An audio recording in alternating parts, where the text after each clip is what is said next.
webinar is that we don't Great. record the conversation you and I just had for posterity. Okay, great. Okay. All right, Yes, I'll be around if you need me. Hey, Will. Hi, Ritu. Hi, everybody. Haley, I'm gonna wait, I have Haley more. Wait, I'm gonna elevate you if I can figure out how to. Okay. Haley, okay.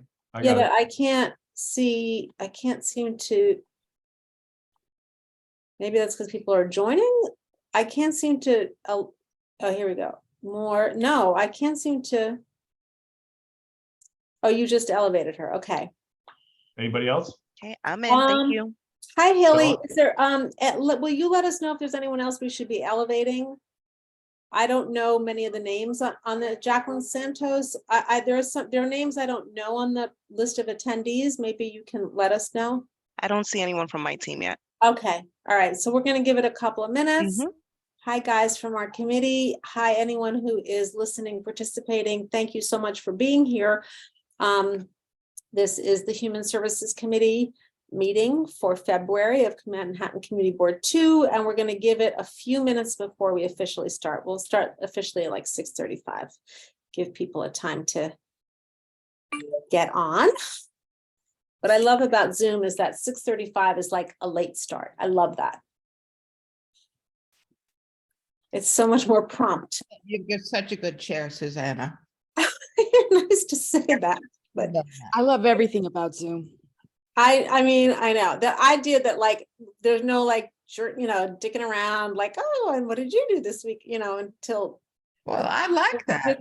no, I like that too, but it's normally in a meeting it takes 15 minutes. Yeah. On Zoom it's like it takes 3, and then everyone wants to start. Ricardo should be elevated.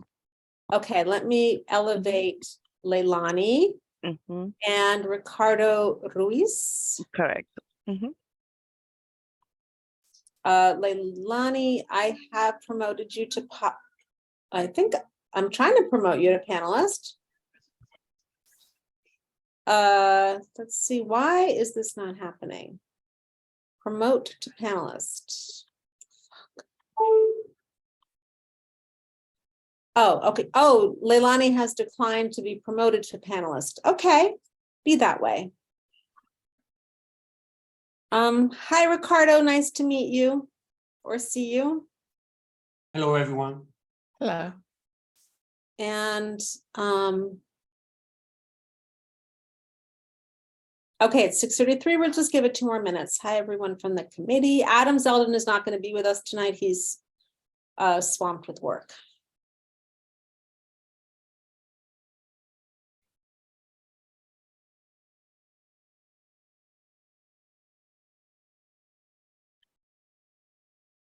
I see Keen and Rachel and Ivy and Ritu and Ryder and Wayne and Will. Leilani's here. Yeah, she is. She declined to be a panelist. So Leilani, if you decide you want to be a panelist. I think you have to try again. I think she. Well, I promoted her. Oh, Try again. I know she's in now. I had promoted her and she had declined it. So hi, Leilani. Hi, I didn't decline it. It just didn't appear. Oh, okay. The notice they told me was that you had declined. Who understands how this stuff works? I do not, for sure. We'll give it 1 more minute. Do you need to promote Maribel Garcia from the DHS program? I'm gonna Yes. allow. You want me to elevate Maribel? Yes, Maribel and Jackie. Okay, and Jacqueline Santos. I have 2 entries for Jacqueline Santos. I will elevate Mhm. both of them. I don't know why there is this lag. Oh, no, Jackie Santos. See, it's telling me Maribel declined to be promoted. Jacqueline Santos will be rejoining the, oh, it was a pen. Okay, Jackie's there. And who was it that I just was supposed to, Maribel. Maribel. Mhm. And also, do you see Marcia Horn? Marsha Horn, yes. Okay. But let me see if I can, I don't understand why, but for some, oh, here we go. Promote to panelist. Hi, Maribel. Hi, Jackie. Okay, I think we are set and it is 6:35. So welcome to everybody who is here to attend the February meeting of the Human Services Committee of Manhattan Community Board 2. Tonight, we are going to talk about 231 Grand Street, the Hanbee Hotel, which is being used as a shelter for, I believe, 102 asylum-seeking families that have come to New York. And we're joined by DHS, the Department of, but we're joined by the Department of Social Services and Department of Homeless Services. We're going to start with introductions, and then we'll really just launch into questions. I don't think we're going to have a formal presentation here, but we'll use questions that will basically end up with a presentation. So I'm Susanna Aaron. I'm the chair of the committee. Adam Zeldin, who is the co-chair, is not here. Will? Hi, everybody. Will Benish, committee member and CB2 member. Rachel? I'm a public member and this is my committee, the Family Services Committee. Ryder? Hi, I'm Ryder Kessler. I'm a CB2 member and a member of this committee. Keenberger? Hi, I'm Keenberger. I'm a member of this committee and the CB2 member. Ritu? Hi, I'm Ritu Chatri. I'm board member and a member of this committee. Ivy? Hi, I'm Ivy Kwan Arce. I'm a team player in this group. And Wayne? Hi, Wayne Kwadler, CB2 member and committee member. And I don't see John Paul DeVerna here. And I've had a request to Angie Gonzalez. So let me just elevate Angie Gonzalez. And Maribel asked to try again. Okay. Yeah, I don't know. Maribel's in. Oh, okay. Maribel's in. Mhm. There's something funky about my commands because I get this message, Angie Gonzalez declined to be promoted, and then I just keep doing it and eventually she gets in. So she will be rejoining. Okay, there's something funky with my controls. I don't know what it is, but I'm not going to log out and log back in. There are also some members of Community Board 2 attending this meeting as attendees. I see Carter Booth, Donna Raftery, and Stella Fitzgerald and Susan Kent. And if any of them would like to be elevated, you can ask me, and then otherwise we'll just go ahead. Thank you guys for coming. So 231 Grand Street is a hotel at the edge of CB2 in the neighborhood of Chinatown. And we were informed a couple of months ago that this hotel it had been proposed as a shelter, as a drop-in center and shelter that was going to be run by Housing Works. But that proposal failed. The mayor pulled it because there was some union issues. So now we're happy to hear that at least it's going to be used for another needy population, which is asylum-seeking families. So I guess we'll just start asking, can you tell us a little bit about who is in there, how many people, what's the capacity, what's the room situation like? Thank you, Susanna. So I'll pass it on over to NAICA just to give a brief presentation of the location. I'm sure they'll cover some of those questions there, but just saying hello to everyone again. Nice to see so you. wait, can you explain to us who NAICA is? Yes, so NAICA is the Neighborhood Association for Intercultural Affairs. That's what the acronym stands for. They are one of our providers, one of DHS shelter providers. They have a rich history of doing a lot of work in a lot of our different shelters throughout the city. So they are a partner that we do, value and respect, and we, honor a lot of the work that they're doing with our vulnerable populations. And we're happy to partner with them at the Hanbee Hotel. And of course, we'll have a brief presentation. And of course, to Susanna's point, we could definitely have an informal conversation. Any questions, we'd love to see how we can best answer them. Yes, and just so everybody knows, the way that the meeting will go is that committee members will be allowed to ask questions, and then we will expand it to anyone else who would like to ask questions. You'll raise your hand. We'll prioritize members of Community Board 2 who are not on this committee. and then we'll go to the public. We ask always, someone needs to mute themselves. I don't tend to post the sort of behavior codes norms for this meeting, but I think we all are pretty familiar with Zoom. Let's not have any nasty comments in the chat. And please be mindful of everyone's time when you want to make a statement or ask a question. Before we get to NAICA, I just wanted to ask DSS, our understanding is that this site was identified as a shelter before you had even identified an operator. Is that correct?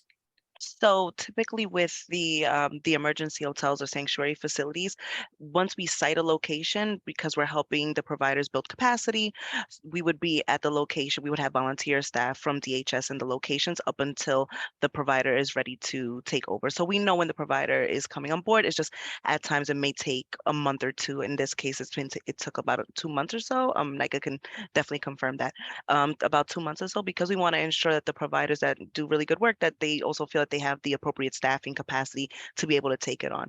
So for now, since December 24th, I believe we notified around December 24th, around Christmas time, it's been DHS staff as well as the National Guard volunteering their time.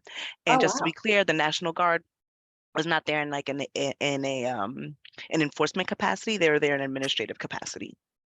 And does the fact that NAICA is now running this, does this mean that you now have a contract with NAICA? Contract with NAICA? We do have a contract for this location. Okay. And how long is that contract for at this point? Or is it ongoing? I actually don't know that at this time. I could definitely circle back with you on it. I have to just check in. Yeah, I just have to check in with DHS around the contracting, but this is a temporary location. This is not a long-term location. Great, thank you. Okay, now you can toss it tonight. No worries. Great question. Okay, so I'll pass it on over to Ricardo and the NAICA team. Hi, Susanna. Hi, everyone. And thank you for inviting us. I'm Ricardo Cosme Ruiz. I'm the Senior Director of Public Relations for Neighborhood Association for Intercultural Affairs. We are a Bronx-based organization established back in 1974, where we provide free legal housing services for Bronx residents. And we also have an eviction prevention program as well. It has become extremely successful that we were able to open our first shelter program back in 2011 with 241 clients. Our program has become extremely successful in our partnership with the Department of Homeless Services, and now we have 17 sites. And this is not new to us. We are a community-based organization that provides service to the needy population. We understand what are the needs, and we provide an exceptional service in all of our sites.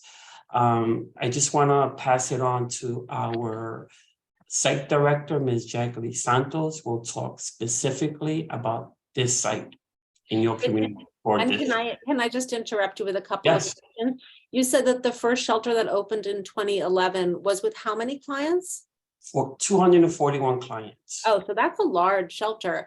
And the other 17 sites that you have, are those all permanent shelters, or are they temporary contracts in hotels such as this one? They're both. They're both. Okay, because our understanding is that when a shelter is sited in a hotel, those are always temporary arrangements. And that, is that true, Leilani? You're shaking your head. We have some sites that are purpose built. So, it could be was once a hotel, but, it's to be, retrofitted to accommodate. As 231 Grand Street was going to be. Correct. But in other words, these cases where okay, got it. So when right, fair enough. Okay, so you have both hotels, which have more individual rooms, and presumably you have other shelters that are congregate settings. Is that right? Okay. Okay, sorry, go on. That's okay. So again, I want to introduce Ms. Jacqueline Santos, who can talk specifically more on this particular site. Good evening, everyone. I'm Jacqueline Santos. I'm the program director here at the Hanbee. So at the Hanbee, we have actually the capacity for 92 families. Currently, we have about 140 adults and about 154 children, which fluctuates depending on whether families move out or things of that nature. We do offer case management services. We have 2 immigration specialists that will be onboarding as well. And we also have 2 program recreational coordinators who will work with the kids in terms of homework, keeping them busy when they're not in school. We offer 3 meals a day. We also offer the family's laundry service. 3 times a week, we have laundry picked up. And those are the services that we're currently offering to the families now. We also have the DOE who comes once a week for whenever we do get new intakes, because like I said, families do leave and we get new families whenever a family does leave.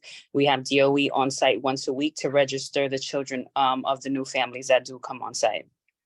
So when did you guys take, I mean, I'm just interested in understanding this question of turnover. I'm sure it took you a certain amount of time to ramp up and fill all of those rooms with families. 92 families, is that capacity, or do you have additional capacity that has not yet been? No capacity. The facility has 102 units, but some of those remain offline as offices and storage space. So you're at maximum capacity now.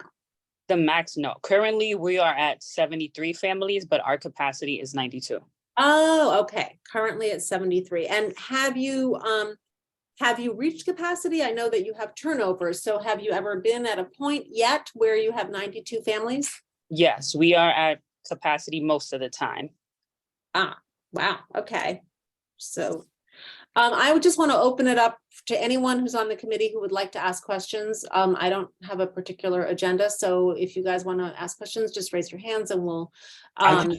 If I may, Susanna, I just want to add that we do have a curfew policy where our residents needs to be on site at 10 p.m. We do have a director of security and operation who monitors the security aspect at site. We do have cameras inside and outside.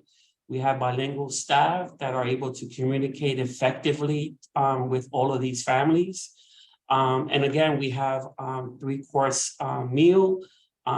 Each room is accommodated with beds and a refrigerator and a microwave. We provide free linens.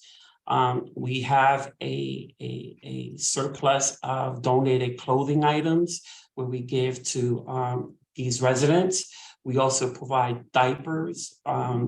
We also provide formulas. We provide all the essentials for the families to really live comfortable. And also we partner with community-based organization where we provide on-site service, which is medical referrals, vaccination, and other services. But it sounds like overall, this is not a services-based shelter. How much case management is there, for example, in terms of finding housing or employment or anything else for the residents? Well, we have a whole social service team. So we have 4 case managers. We have 2 immigration specialists, as well as 2 recreational coordinators. Great. Thank you, Ritu. Hi. So I was going to ask, what kind of staffing do you have on site with respect to their backgrounds, and what kind of things can individuals help with, and what kind of things can the community board help you with? Thanks. Jackie? Okay. Well, in terms of staffing, like I said, we do have the 4 case managers, 2 immigration, 2 recreational specialists. We also have director of social service as well as a supervisor. In terms of our operational team, we have 15 residential aides. They're the ones who assist with the meals. They're also the ones who do wellness checks. They go around the facility to make sure the families are well. They check the emergency exit doors. We also have security on hand who does rounds as well. So we have a full team here. Now, go ahead, Jackie. I didn't hear the second question. I'm sorry. So the second part of the question was, what can individuals do to help this particular site? And what can we as a community board do to support you at this particular site? In terms of support, we've gotten an amazing support from the community. We've had an influx of donations. We actually have a donation room where we're setting up by size and gender and you know, smaller kids, older kids. So we're setting up that room now so that whenever they do need to come up, they can just come up to the donation room and actually just pick what they need. So in terms of the support, we've gotten an amazing support from the community. They're continuously sending us donations. We actually just had a welcome dinner last week for them. We partnered with another agency. We're also working with Morgan Stanley, and they're going to be doing a sneaker drive with us next. I believe we're going to be doing it in March. We're still going over the details on that. In terms of support, I would say any information. The information is the biggest support. So any information for any programs that we can send the families to, free clinics or any ESL programs or any education programs that we can connect our adults to, that'll be a great support for us. Because in terms of donation, we're constantly getting them and we're extremely grateful for it. Thank you. Keen, you're muted. I admire all your work and it's great, but I'm wondering just logistically, how on earth do you give 3 meals a day to 72 families? Do they all come? Is there a communal dining room or what is it? Tell me how it really works. And the other thing is, if you've been at capacity with 90 some and now you're at 70 some, what happened to those other 20 families, or why did people leave? It sounds so good. Okay. Well, in terms of meals, we do have staff that help. So we have the second floor and the families come down. So we have a roster printed out and we know the size of the families. So we have the staff already prepping the meals. We have 6 microwaves and we have microwaves on the floor. So we have the microwaves, they are frozen meals. So they're given the meals. We know exactly the amount. You know, the staff have been working here. So they already know how many family members are in each family and they're given the meals and they themselves warm up the meals. So we have the meal times on every floor. So every family knows exactly what time is time. So they start coming down. But like I said, our team is well equipped already and they already know what to do. So they have it down to a science. In terms of the turnover, as per DHS, there is a curfew. And sometimes the family has 48 hours to return on site. If they don't return within those 48 hours, then they have to report back to PATH in the Bronx and they will be replaced. So they may be placed at another shelter. So all families are well aware of that. And also we've had some families that have reunified with family or friends in other states. So we've had families that perhaps have gone down to Atlanta for work. We've also had families that have moved to Houston. We also maybe had 1 or 2 families that actually decided to go back to Colombia. So we've had different scenarios, but families have moved to other states for work purposes. So the facility doesn't have a kitchen, is that right? We do have a kitchen. You do, but you're not cooking meals there. It's not a cooking kitchen. No. Okay. And can you tell me also a little bit about the demographics of the population, more or less? I mean, ballpark. I don't need stats, but are they mostly from Colombia? Are they from Venezuela? Where are they? I would say predominantly from Venezuela. We do have predominantly from Venezuela and Colombia. We do have a handful of families from Haiti, and we also have a handful of families from Russia. But for the most part, I would say Venezuela and Colombia. And are these all very recent arrivals to the United States, or have some of them been here a longer time? I would say within the last few months, because a lot of them came from Texas and then they came up. So I would say within the last few months. Most of our families have been here at least 6 months. They started in Texas and then they came up. But no one is, it's not, you don't have any families who've been here like in the States for years. They're all part of this recent wave of migration. Wayne?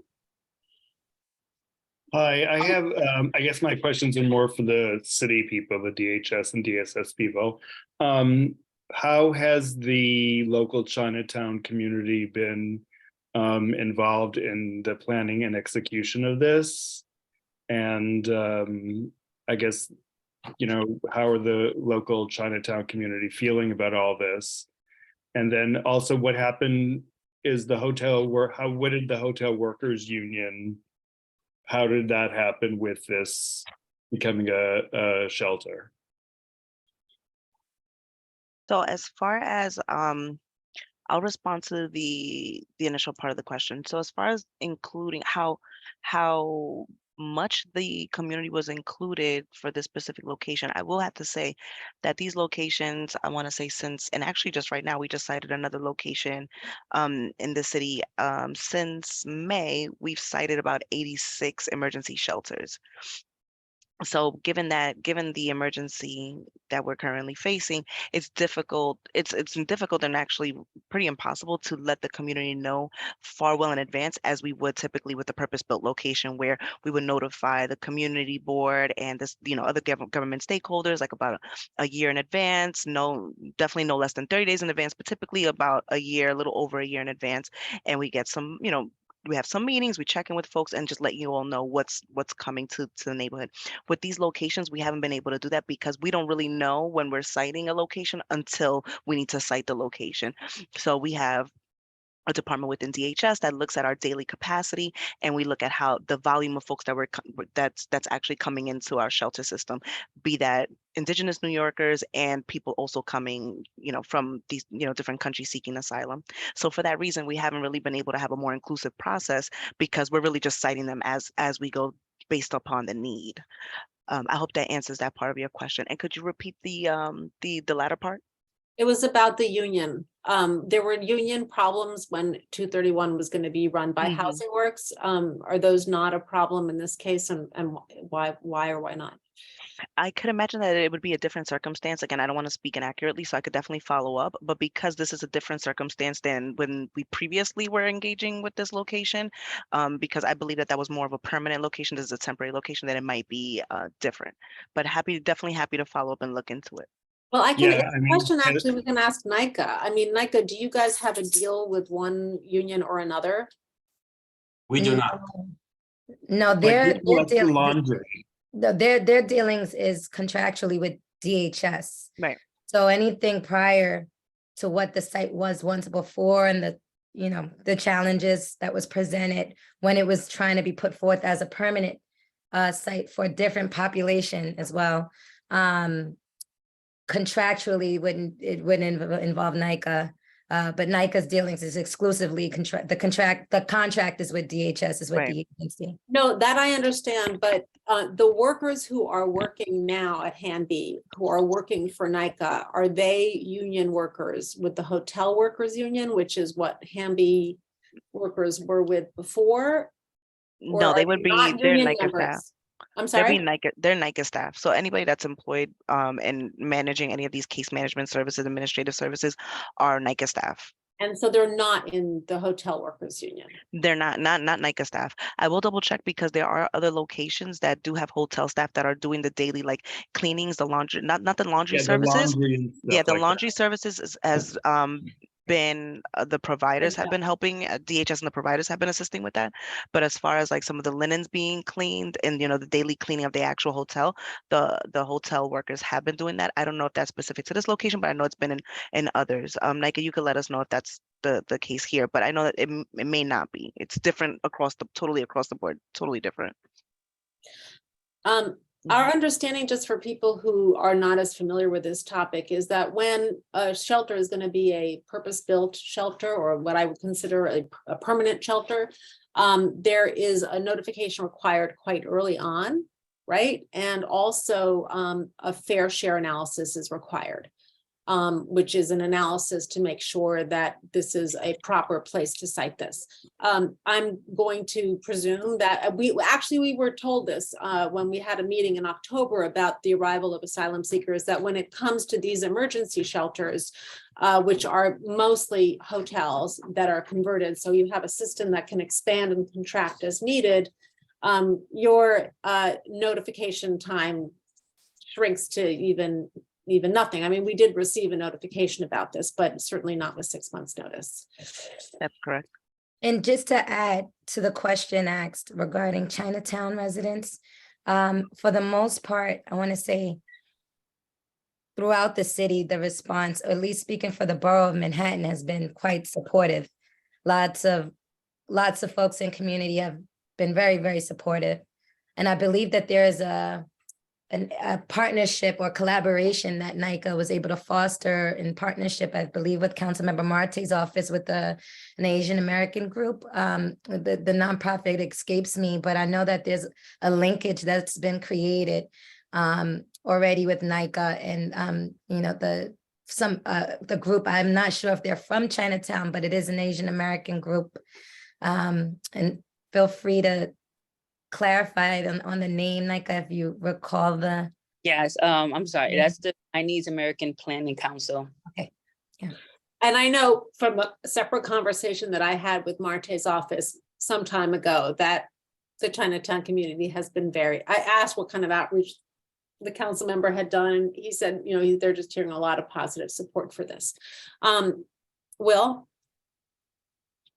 Hi, I was just wondering, you know, in terms of potential like in-kind donations, I mean, is there anything that you find the residents are continuously kind of asking for? Anything that would be useful from the community other than just perhaps donating cash to you guys? I'm just curious about that.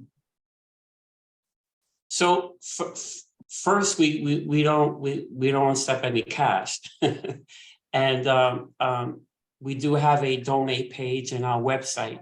Any penny that is collected in our donate page definitely goes to the programs that we provide to the unfortunate individuals. However, you know, we have been great in providing all the needs to most of our clients, but if we are not able to use in one site, we can use it in the other sites. So we have, in addition to the single adults and shelter program that we have other asylum family shelter programs where if Hanbee is not able to utilize those resources, we move them around to make sure that everyone is being accommodated and everyone is having a shared piece of the pie. And what about in-kind donations that Will was mentioning?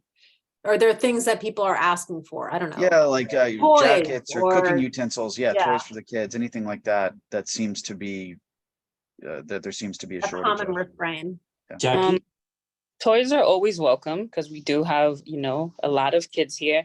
But in terms of clothes, we have, like I said, we have an influx. What we did, like I said, plan with Morgan Stanley is a shoe drive. So shoes are always welcome because of the families come from warmer climate and they're not used to New York City weather. So sneakers, boots, things like that, that'll be helpful. We actually gave each family member a coat. So they do have coats, they do have clothes, but I would say shoes. But in terms of everything else we provided, so we give them care kits, we give them shampoo, toothpaste, we give the women feminine products. So they are taken care of in that sense. But I would say, you know, with the kids and going to school, and if they just have one pair of sneakers, you know, when, you know, children, you know, they might pick on them or be bullies, you know, kids can be a little mean. So I would say the shoes are the most important thing that they usually ask for.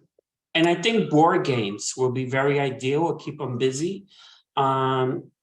We have regular toys, yes, but a board game where they can play with the family and with the sibling and other kids in the sports will be great. And I just want to recognize that Janine Kiley, the chair of CB2, has joined this call on audio. I have two numbers questions. You don't have to have the specific stats, but just a feel for this. These are families who've been under a lot of stress. They're living in tight quarters with a lot of other families. You do have a security staff. Have you had calls that have required police? How many times has the police had to come to the shelter?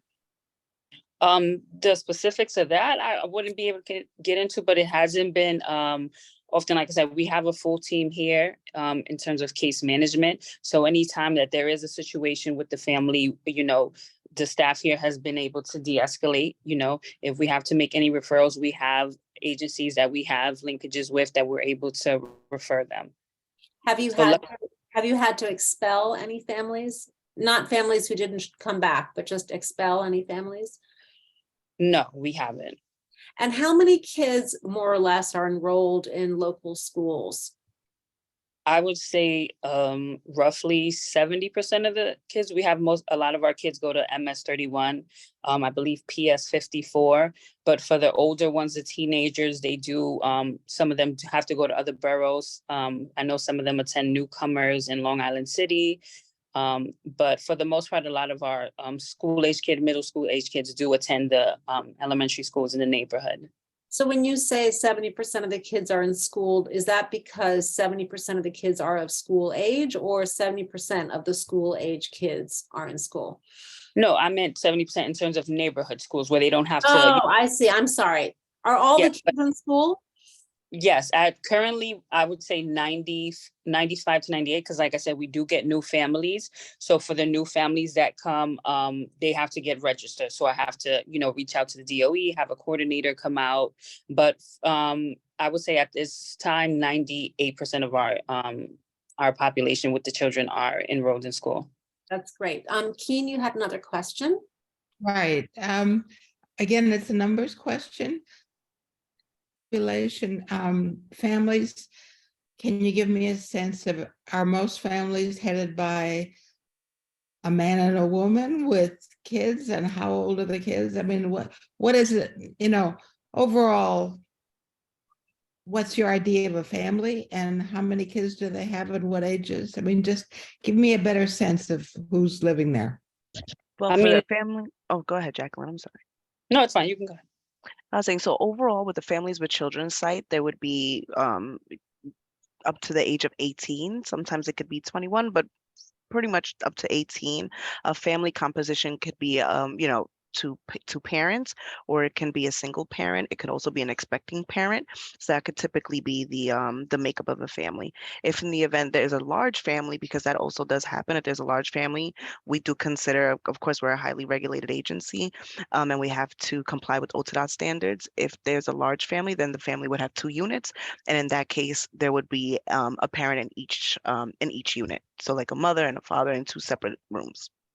But ages of people. I'm sorry, what were you, the ages? I think Keen is asking about the ages, you know, roughly at this location, Jacqueline. Wait, and before you say that, just before you get to that, Haley, you said something, you used an acronym there. We're highly regulated, we have to comply with what kind of standards? Office of Temporary Disability. Thank you, that's helpful. No, so Jacqueline, what kind of families are there now? I mean, are you seeing a lot of families with 5 and 6 kids, a lot of families with toddlers, a range all across, evenly across the board?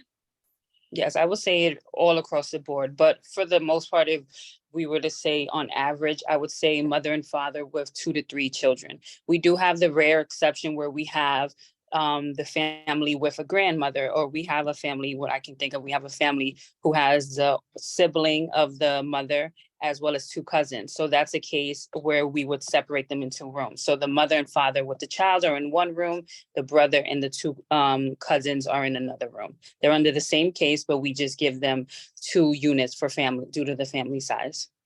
Wow. Ryder? Thanks. I'm pleased to hear how welcoming the community has been. I wish all of our communities were equally welcoming to all folks who need housing. My question, though, is about the curfew. I'm curious, the 10 p.m. curfew, is that a city policy that applies to all 86 emergency shelters? Is that a NAICA policy?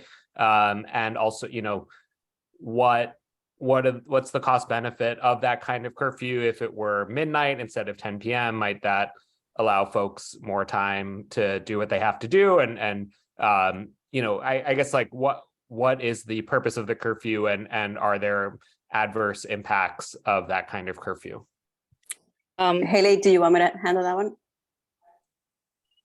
Yes, Maribel, thank you. Okay, Yeah, so the 9:30 p.m. curfew is a Department of Homeless Services agency curfew, and that's for all the shelters throughout the city of New York.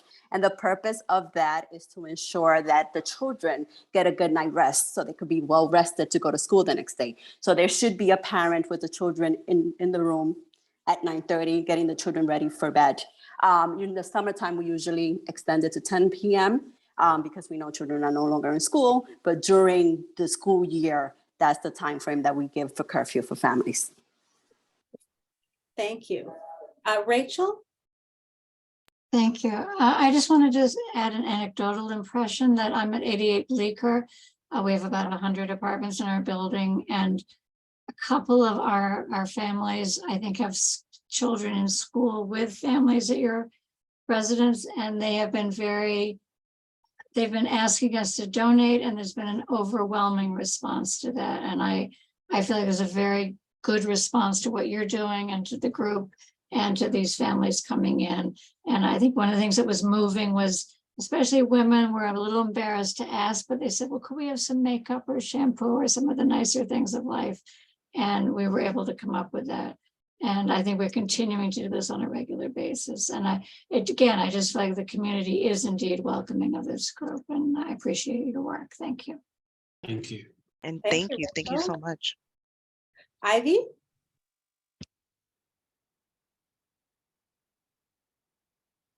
I think you're muted. You're muted.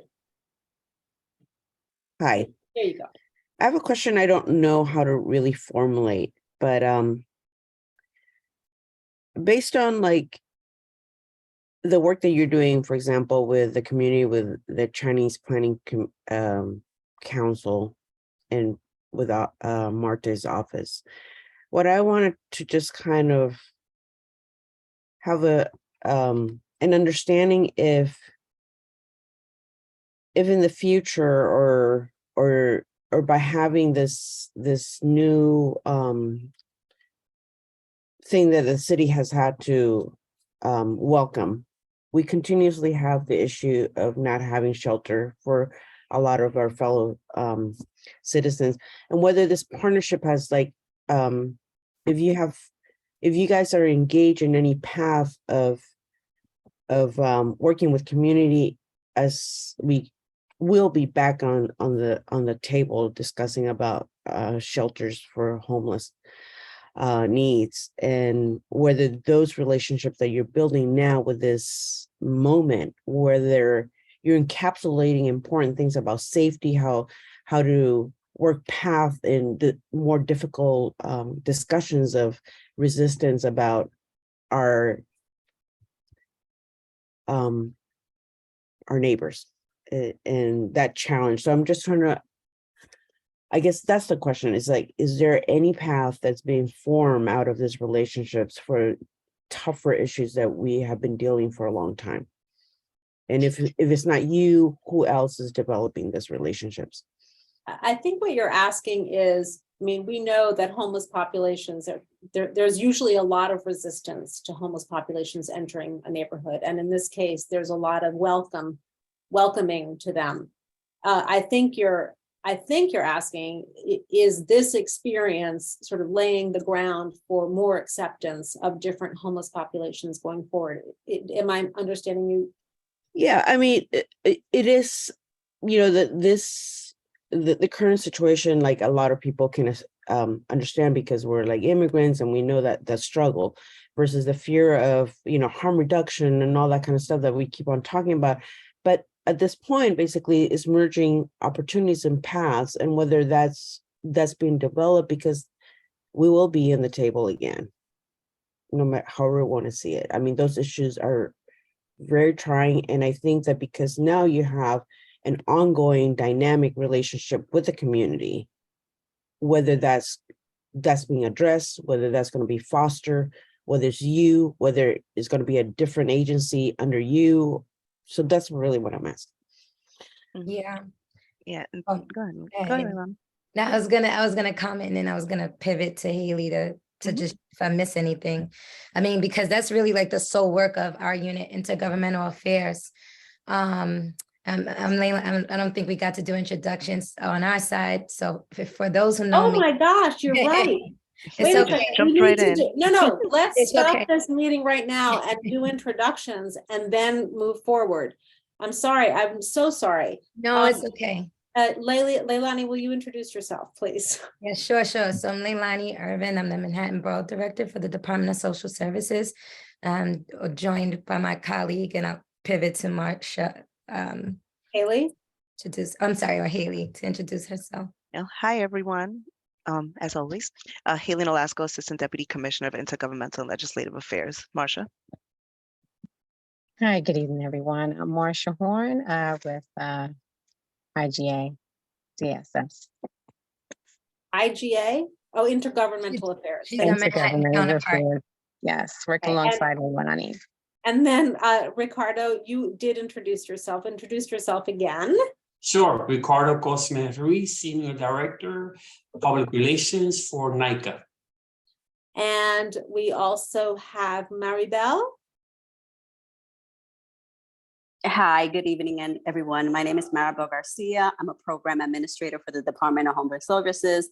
I oversee many shelters throughout the city of New York, NAICA being one of the providers that I oversee. Thank you. And Jacqueline. And I'm Jacqueline Santos. I'm the program director here at the Hanbee Hotel. Thank you. I can't believe. Okay, now Haley, you can answer the question. We said, we were just so eager to start. Sorry, I'm so No worries. No worries. We're always happy. I have to say, it's always very refreshing to come here. This is a great community board. Really do like coming here to present. What was I going to say? Oh, yes. So I think I was just building off of what Leilani was saying. I couldn't have said it better than how she put it. Well, that's really what we do at IGA, at Intergovernmental and Legislative Affairs, where we're really working with a lot of different partners across the board to really try to dismantle or just like shine more light on the issue of homelessness, but whether we have to like change the narrative or course correct or just be more transparent. I think that's really what our point is like we want to be as transparent as possible because we want to really build on relationships and build trust with community, especially with our community partners. Our community boards are elected, and I do want to say that this has been a huge effort. And I'm fairly new to the agency. I just made 6 months, and in my short time here, we've been citing a lot of these locations, and I understand that it typically takes about 2 years to put up a shelter. And we've been putting these shelters up, imagine if it takes 2 years to put up one, we put up 86 within 6 months. So just to talk about like this huge effort that the agency has been putting forth, but of course with the help of, community boards and our agency partners. And I want to say it's been a huge effort, and New Yorkers have really been coming together. And I'm not just saying that to say that because I'm on this call, but it's actually been really beautiful to see how folks have really been wanting to come together. So I think, Ivy, I think it's a very legitimate question where it's just like, okay, well, will this help, the issue around homelessness and how people really perceive it? I would hope so. It may be too early to tell, but I do know that in the time that we've been here, there's of course been a lot of questions, but I think that as an agency, we've really showed that we've been responsive.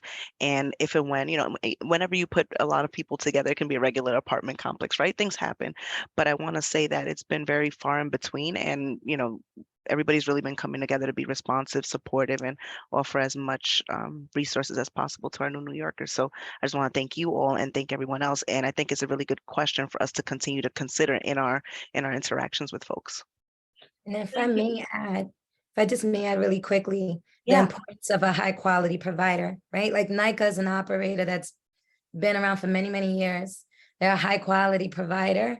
And this administration obviously is looking to, as we open and site new permanent shelter sites, to what you guys' long-term question is like, that's key to identify high quality providers to operate these types of sites. And this is the first site in this community district that's operating a shelter. Is you guys have a safe haven that's now up and running with a great high quality provider. Yes. And so like you were a part of the last cab, Susanna, and thank you for joining.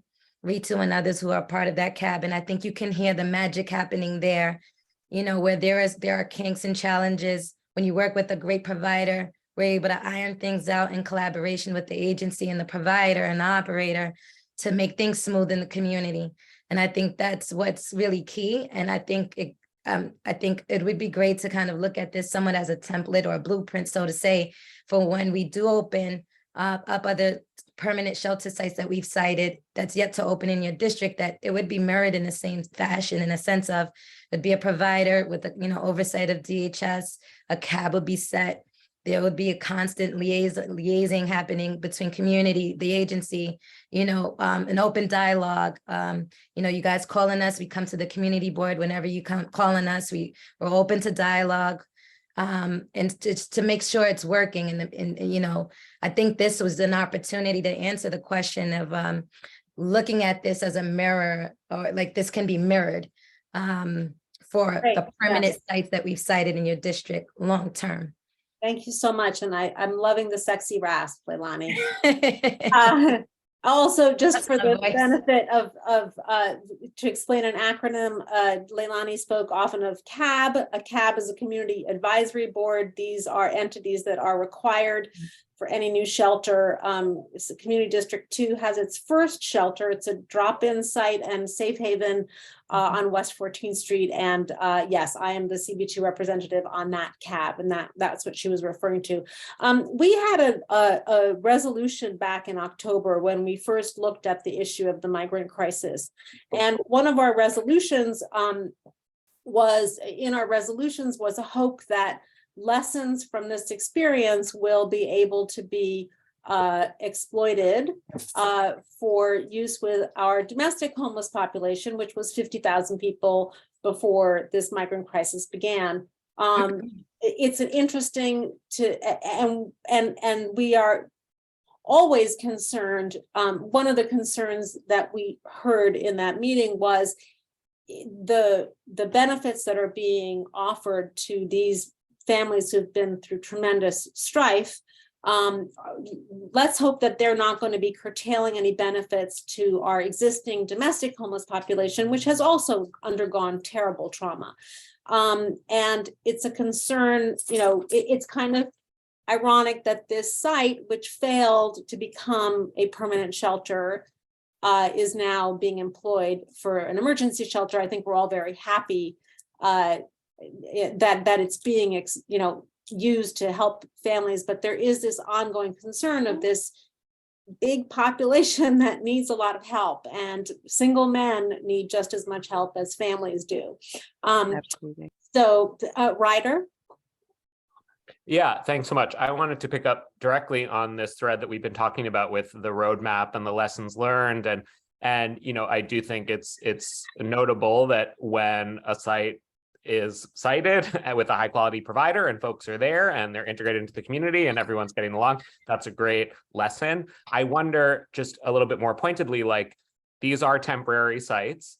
There are 86 of them. Is there work being done now? You know, maybe the example of 231 Grand where we tried to do permanent first and that failed and then we went to temporary, like maybe we should be trying actually the inverse, where these temporary sites where folks are there and it's working, like maybe these are exactly the kind of places we should already be getting the wheels turning to site permanent locations with these great providers once this temporary crisis subsides. So I wonder, is that happening? Can it be happening? Should it be happening? What is the question exactly? Like, The question is, can some of these temporary emergency shelters, will any of them be turned into permanent shelters for this population and other homeless populations once this, what we deem a temporary crisis, subsides? Haley, you mind if and you could just chime in? Yeah, go ahead. But like, it's so, I know that the long-term vision, at some point, we do not want to be in commercial hotels to house families with children. We don't. And I know that that's a commitment expressed of this administration. Obviously, we're operating in an unprecedented time, and this is what we have to utilize at this moment to provide emergency capacity. But the long-term goal is not to house families with children in commercial hotels. Is it also a cost question? I mean, I'm going to guess that these are much more expensive than. I think with the commercial hotels, that the thought process of the previous admin in this administration also agrees with the idea of not housing families in for long-term permanent shelter in commercial hotels simply because of the build out of a commercial hotel. Like there's no kitchenettes, meaning like they don't have their own kitchens. So there's limited ability to cook. Also, social service spacing for adequate social service programming. It's more of a spacing configuration concern. And so like we were exiting out, in which we did, out of commercial hotels. We exited, right? Maribel's like, yes, we did. We exited out of commercial hotels for families with children and put them in what we call tier 2 shelter facilities, which gives them that ability to have their own personal kitchens. There's more space. Some sites have so much space that they can have their own Maribel, correct? The daycare. Some of them have like daycare, regular programming for children and childcare and daycare, all of those licensed programs on site. Which is very limited and challenging to do in a commercial hotel setting. So that is like the long term as it relates to families with children.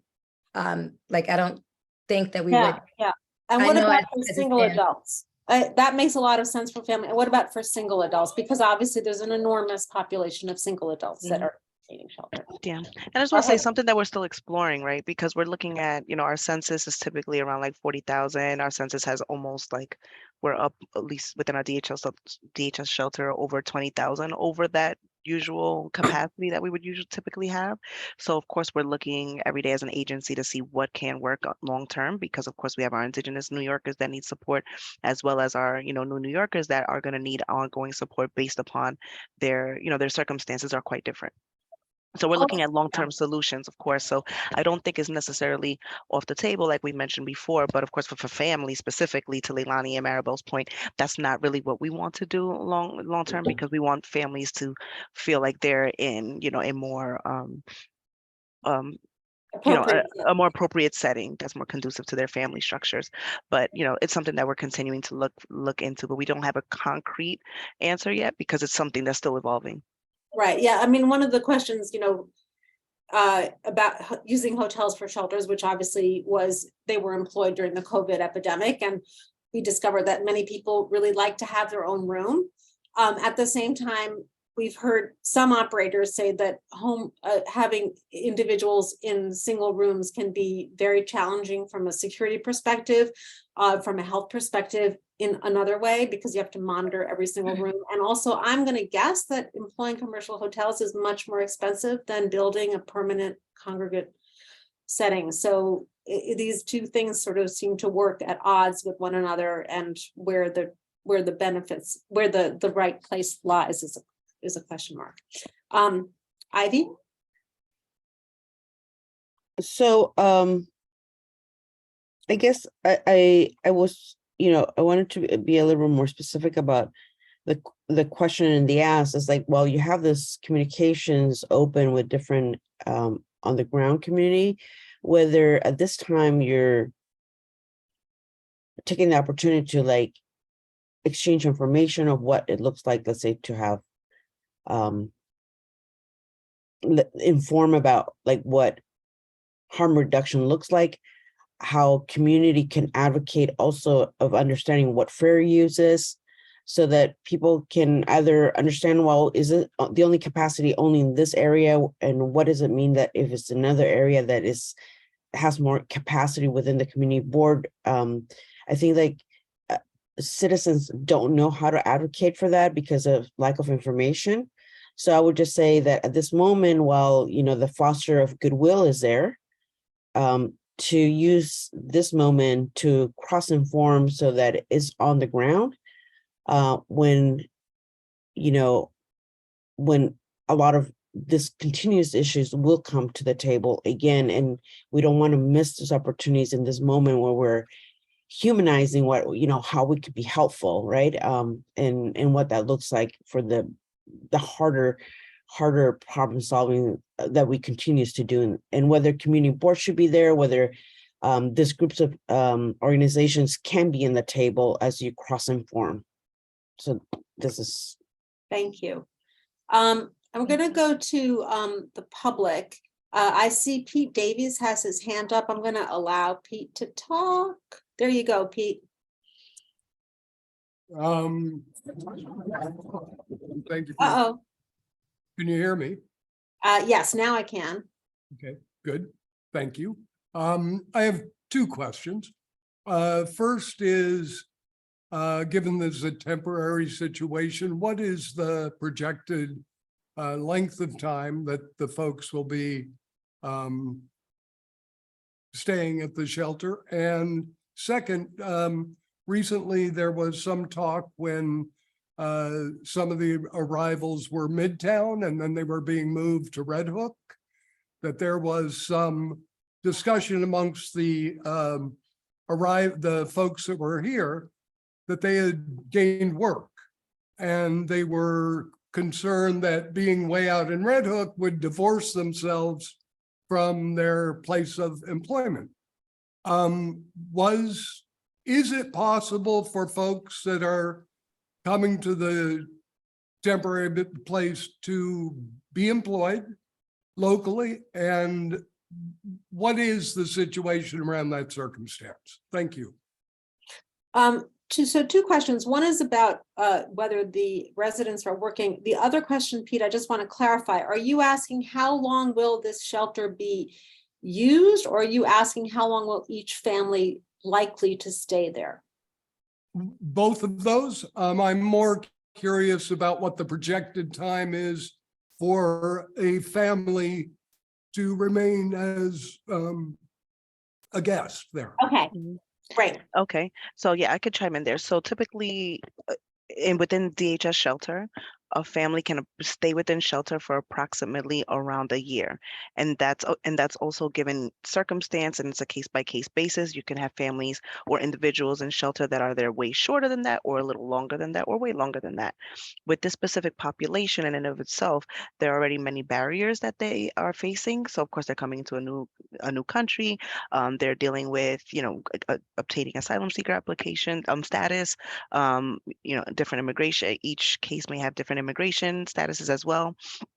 So for that reason, they may stay longer, or they may also stay shorter for the reasons that Jacqueline had mentioned before as well, where some folks are reuniting with families, some folks are moving elsewhere, some folks are going back.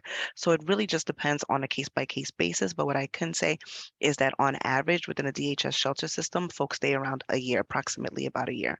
But we are working on this on a daily basis and really hoping that we can help to eliminate as many barriers as possible. The immigration aspect of it all doesn't sit within our agency. But we do work very closely with our sister agency, MOIA, that's the Mayor's Office of Immigrant Affairs, that's working, very closely with this population as well. So, because families in shelter are not necessarily immigrants. And in this case, this population, I presume, does not have work permits generally, and they don't have citizenship, obviously. So they probably, I'm going to guess, there are kinds of programs that they don't qualify for. We've heard in other meetings that there's housing vouchers and things like that that they are not qualified for. Correct. And to Pete's question about whether they are working and whether are they working? So I want to say that this is a population that definitely wants to work. So I know that it's very circumstantial. Depending on where they are in their processes, they are able to obtain working papers, but it's on a case by case individual basis. But this is definitely a population that does want to work. With respect to the HERCs that I know that was mentioned before, the HERCs, the Red Hook location at the Brooklyn Cruise Terminal, that doesn't fall within DSS DHS, that falls within Health and Hospitals. So I cannot speak too much to what's going on there with respect to work and commuting and how folks are being transferred or placed. But what I will say is that this is a population that does want to work, and it's really up to the individual on where they want to work and where they're obtaining employment. And a HERC is the health and hospitals shelters that have been built out for the asylum seekers. There have been a couple of them, right? There was one, right? There's about 6. There are about 6 of them now. Okay. And that's under a different program. Right. Keen, I see that your hand was up. Yeah, well, the employment, my understanding was that there was a complication in getting papers so they could get jobs. So is that what is actually happening with employment? Maybe we can do something as a community board to speed that process. If I'm right, that, that employment, legal employment would be lovely. Well, I think it would be lovely for many, many undocumented people in the city. Yeah, it's a federal issue. It's a tricky thing because remember, we have a lot of people already here who don't have work permits.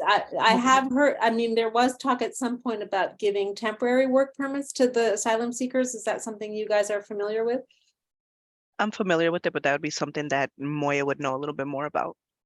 Okay. Are there any, I'm not seeing anything from the public or from anyone else. Does anyone else have other questions? We have this wonderful opportunity with, I mean, you guys are really so generous with your time.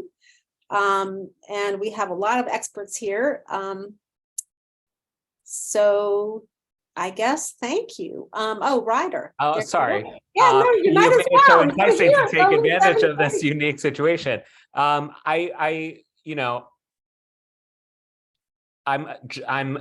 inferring that from the decline in the number of families at this site that maybe the pace of new arrivals is slowing. That could be totally wrong, but I guess do you anticipate more emergency sites being onboarded? And if so, do you anticipate any of those being in Community District 2? So, what can we be looking to head towards in terms of potentially other sites where we can be supporting your work? Well, good question. So the short answer is definitely that as we need, we'll be citing, because we have to fulfill our legal and moral mandate, as we need additional emergency shelters, like let's say if we do need it, we would definitely be looking into any location. It really depends on where the infrastructure is and who's willing to work with us, of course, right? So we can't say that we're not coming back or that we are coming back. It would just really take for that moment for us to know, if that moment arises. So I want to say that we have been seeing a decrease, I don't want to say a decrease. I would want to say a decrease in buses for sure, right? An easing of the pace. And yeah, but I say that more so because before we were seeing buses, like the majority of folks are really coming to the Port Authority through buses, but now we're seeing that folks are coming through different means. So some folks are flying here, some folks are coming through buses, some folks are really coming through different paths and ways. So for that, it's been a little harder for us to really confirm like how many folks are really coming in up until they get to pass, and then we're doing their assessment. So that's what's been a little bit different for us. I want to say that, but for about a week we hadn't cited a new shelter up until maybe about an hour ago, because we did see the additional need, because people are continuing to come in. So it may not be like 8 buses or 10 buses a day like we were getting maybe like over the summertime, which was like, oh, what's going on? But we are still definitely getting some folks, and our the capacity of our shelter system is really strained right now. When we met with Moya in October, we were able to get some insight on what determines the pace of arrivals. And I suppose that one of them is even Title 42. Is that what it's called? Which is a policy about keeping migrants in or out. Janine, you have a question? Yeah, excuse me, my voice is almost gone. Oh my God, you're like Leilani. It's like all the sexy raspy voices. Much more raspy. Anyway, is anyone in the Intergovernment Affairs Office or somewhere else in your agency working with the Department of Education to get funding for all of the schools that these students are attending?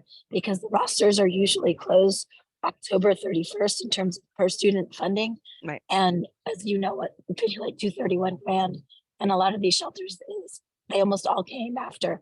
And I guess the question is, how can we help on that? So that would be best. I'm sorry, Susanna. No, it's just thanks for the question. That's all. No, it's a great question.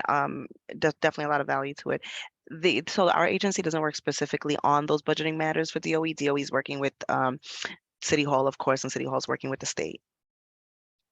Thank you. Yeah, I think that might be a good actually topic for our schools committee to take up. Pete Davies, do I have to allow you to talk again? No, you're already permitted to talk. Go ahead. Can you hear me? Yeah. Great. I see that maybe you don't still have one. This is for NAICA. a shelter on Christie Street, and was just wondering if that's still operational and what type of operation that is.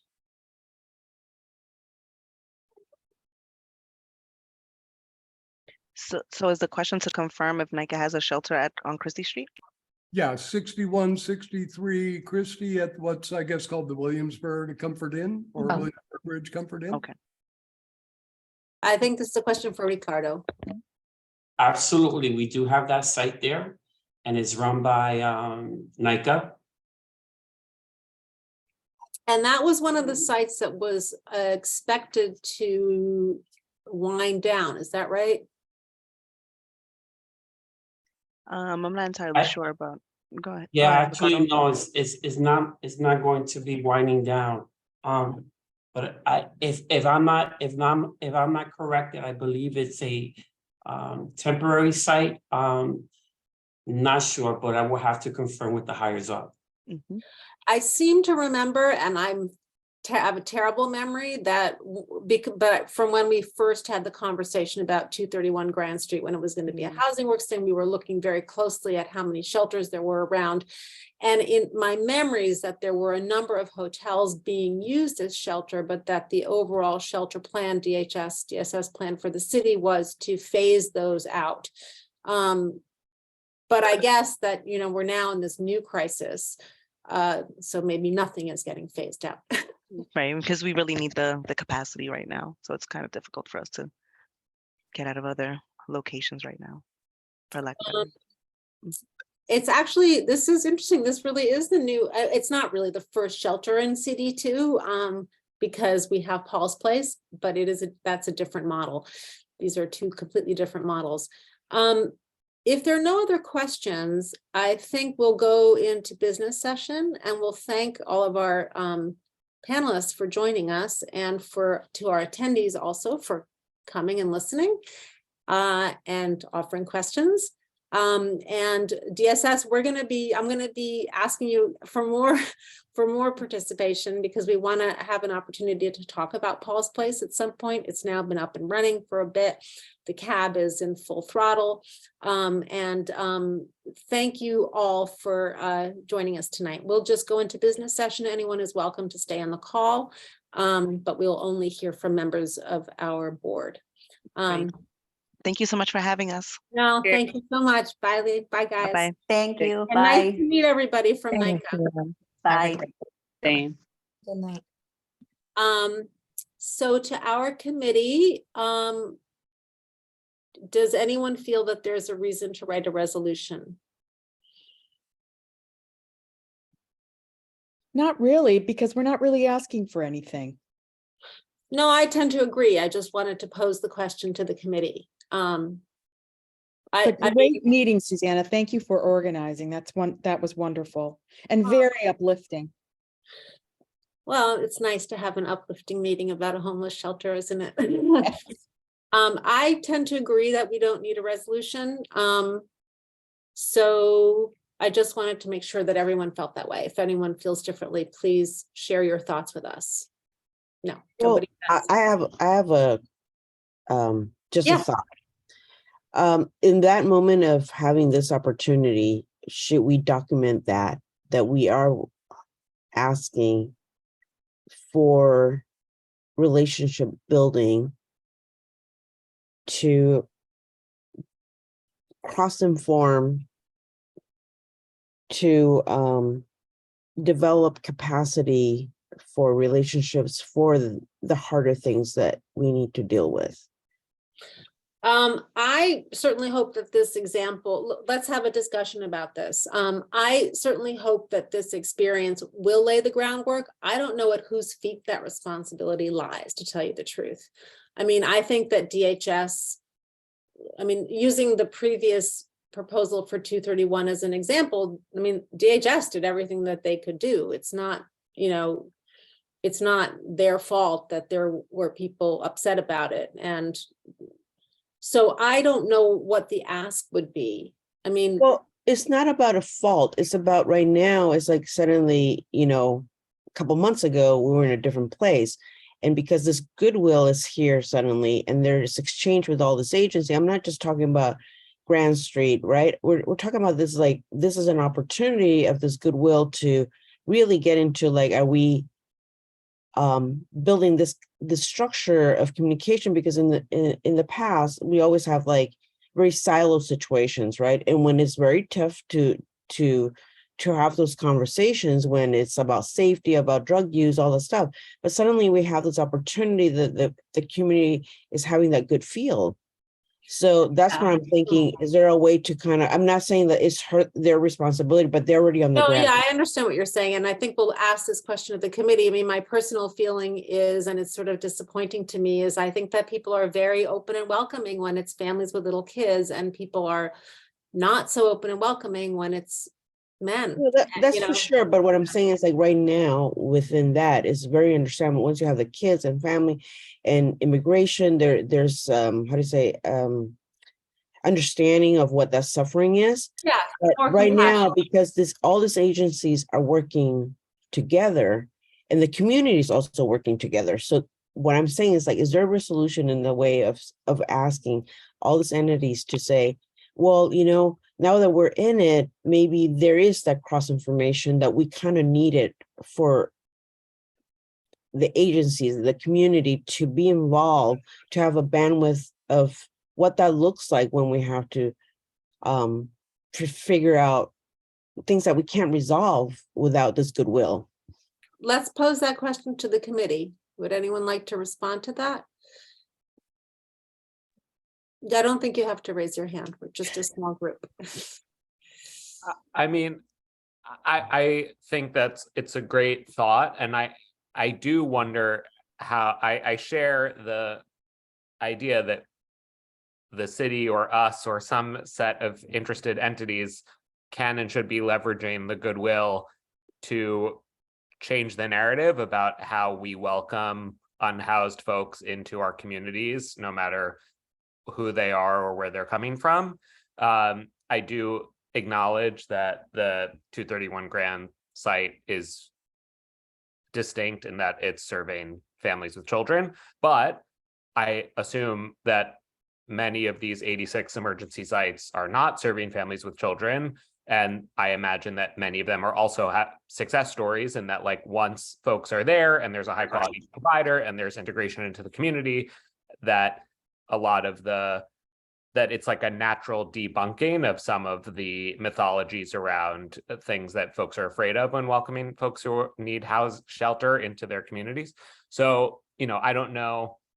I think because 231 Grand is distinct, maybe we are not the right entity for this, but I do think, like, the borough president or a council person or someone can be leveraging these success stories, insofar as they are that, to educate and inform and debunk and whatever folk. I guess the question is, if we're writing a resolution, what are we saying? And who are we don't know that sending it? it's No, right. I'm not. It's an open question. It's not a Yeah. rhetorical question. Right. So I I would just add to that, Ryder, that it's not necessarily about families or the fact that they're immigrants. I think it's a more complex and complicated situation. When we see unhoused homeless folks that are, Indigenous Americans, quote in quotes, we're often talking about people who have mental health issues that have gone unaddressed. So while this may be a nice thing to point out that, these unhoused people were welcomed into the community, and part of the reason was their circumstances, but also a great provider. I think, how we couch what we do needs to be a little more sophisticated and address some of those complexities.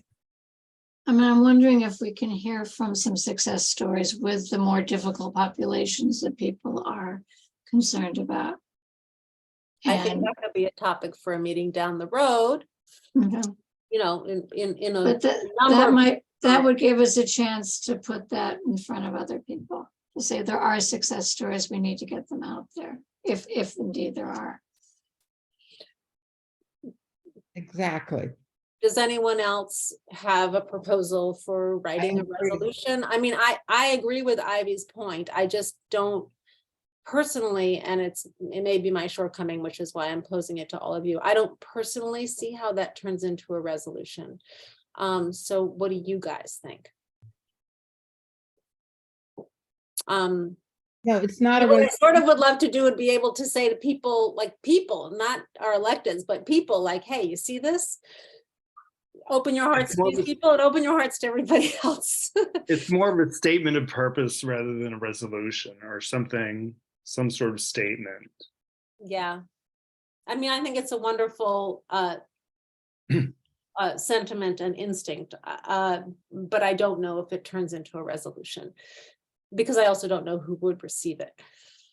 I mean, I do like the idea of following this up with social services and homeless services for some of their successful shelters and maybe turning that into some sort of resolution.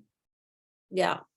I agree. Well, maybe that's something that I think we should bear in mind for something maybe 6 months down the road. I mean, it's going to take some time for these, you know, everything is opened up in the last 6 months, and for them to really have lessons from it might take a while to be able to distinguish, you know, what is it that's just because people who are coming here, they're already wanting to work, they came from stable households, and what the percentage of mentally ill is all.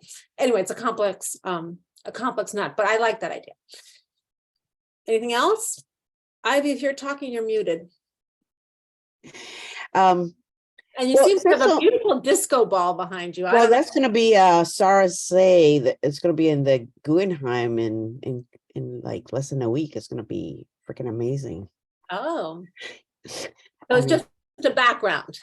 Well, it's her work, but this whatever's going to be in the Guggenheim, I mean, like, wow, you know. I guess what I'm trying to say is that maybe it's not a resolution, but I'm feeling like there's the potential of the kind of work that is transformative right now when everybody's in Goodwill is that when we say, you know, again, I don't want to focus that it's just Housing Works or Grand Street, but using that as an example, when we were telling the community, you know, you should come and do a tour with Housing Work and look at how you know, harm reduction looks like, right? But you're saying it only in that moment when everybody is not seeing eye to eye, and that invitation is happening at the moment. It's like, we're knocking on the door, we want to get in. No, you can't get in, right? So now we have an opportunity. It's like, it's an ongoing work. It's like whether, like asking the Chinese Planning Council community, I don't know if they're getting money or they're getting funding as well to foster, you know, this changes in the community, whether they can continue to be part of those invitations of what really changes either perception and understanding. And that includes not just like harm reduction, as I said, it's also an opportunity for people to say that, well, what is the fair use? Whether the community can have more information to keep on asking those questions and understand what fair use is, and have those reports be shared with them so that the community can have more of a participation of understanding what those opportunities are. Is it true that only Chinatown has more space that's been asked to give, or is there other spaces? How do we, you know? It's not true, but no, I know it's not true, but I was thinking that actually exactly. Open Hearts Initiative, which is an organization that started uptown when in the COVID epidemic, a hotel was very quickly turned into a shelter for adult single men. There was this community outrage over it, and then this organization opened up called Open Hearts Initiative to combat that, and they started a chapter downtown. Everything that you're saying, Ivy, seems like this is a wonderful opportunity for them to begin to make inroads and to use the message of the success that we're presuming on Grand Street to be amplified and replicated in other places. So I may actually make a note to myself to just reach out to Open Hearts Initiative and ask them to get involved with the shelter, because there's a lot of interesting points, right? There's Marte's office is involved, and then Kappa is involved, and maybe there's a way of. And there's a part of me that just doesn't want to move the sand right now because we're in a good mood. And, you know, there's a sense of revisiting trauma that wasn't too long. So, and the Open Heart has things that people were very, how to say, rejected just because it was an uptown project. I think that there's just a lot of capacity of inform. As you said immediately, no, it's not true. That is the work. When we say it's not true, that needs to be communicated, and the community has to pick up on how to act upon that information that is exchanged. And I think that the Chinese Planning Council, if it feels assaulted by feeling that they're having to address the spaces taken to serve a solution, is that this is the opportunity for them also to be proactive about what what is the information that they can use. That's it. Anybody else? All right, guys. I'll just write a report on this then. Oh shoot. And so, okay, next meeting. I just want to have a little quick conversation about next meeting. I'm trying each time to heed Janine's recommendation, which is to create more experience among committee members to be participating in the roles of running the committee. So I will ask for volunteers maybe for the March meeting to see if someone else would like to write the report or the resolution, knowing that Will chairs a committee and Ivy chairs a committee. And anyway, I would very much like to get Paul's place on the agenda for March. I don't know that DSS will be willing to come back, but the Community Advisory Board meeting that we had the other night was very interesting and revealing. And so we'll see what we can do for March. So Pete Davies, additional info on the current NAICA shelter could prove useful. All right, thank you guys. Seeing nothing else, we'll adjourn. And I'll say thank you to all. Bye guys. Bye.